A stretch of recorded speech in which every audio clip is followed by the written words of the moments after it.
I'm Justine Janae Bailey. Welcome to my channel. In this video, I'm going to talk about why binary thinking is bad. Our society tends to be very binary in its thinking, very black or white, male or female, straight or gay, introvert, extrovert.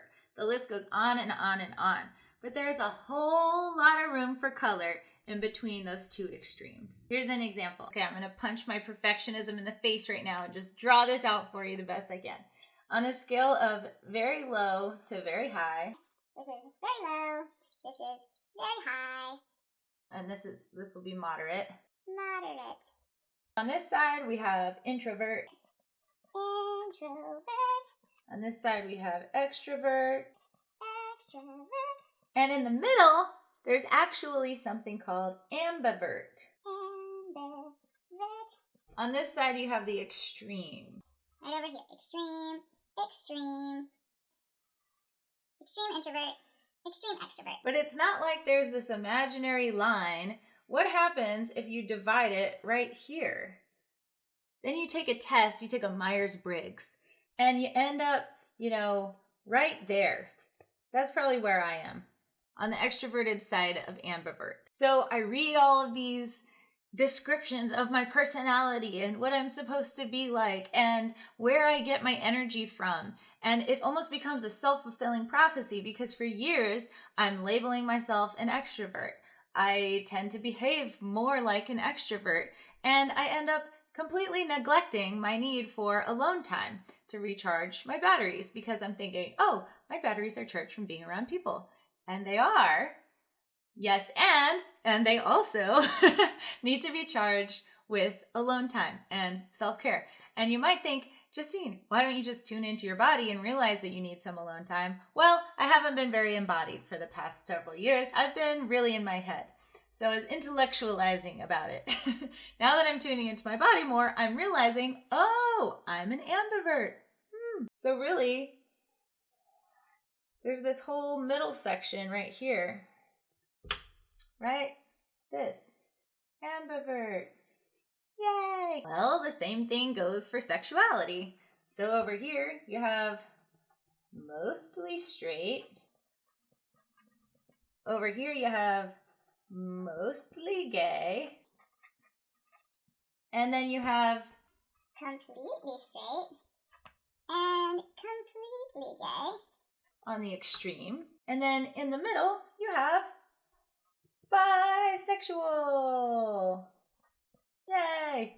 And by that I mean the entire umbrella. Omnisexual, pansexual, the entire bisexual umbrella. And depending on the day, I'm somewhere in here. I'm on the mostly straight side of bisexual for sure. Depending on whether or not I've been watching the L Word recently, I might lean more gay. But I'm generally in this area right there. Yay, that's me.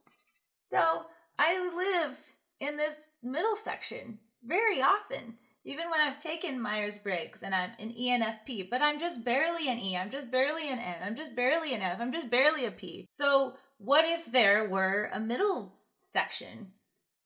What would that look like? What would the letters even be? I don't even know. What would the descriptions be? I don't know, because we think in such binary terms in our society. It's like everybody wants to put you in this box or that box because this middle section is more complex. There's more to it. It's not so neat and tidy. It's shades of gray. It's shades of color. And also thinking of sexual orientation on this spectrum, which now I think a lot of people are familiar with, but I think it opens men in particular who are socialized to be completely straight. Like, how many men are actually completely straight? Most of them are probably mostly straight, and there are probably a lot more bisexual men than are comfortable being out right now because of the way that our society conditions us.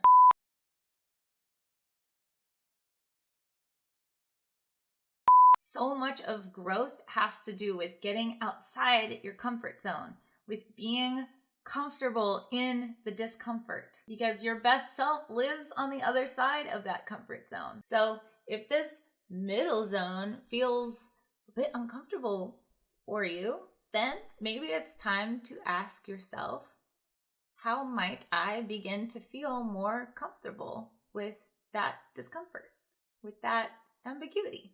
How might I begin to explore where I land on this map and other maps? You could map out gender, you could map out so many of the binaries, and where you land can change over time. Think about that. I invite you to reflect on how this applies to your life and where you might have been shuffled into a binary category that you don't actually belong in. If this resonates or even just piques your curiosity, please drop it in the comments below and then click subscribe and the bell to be notified every time I release a new video. You be truly you, I'll be truly me, and I'll see you in the next video.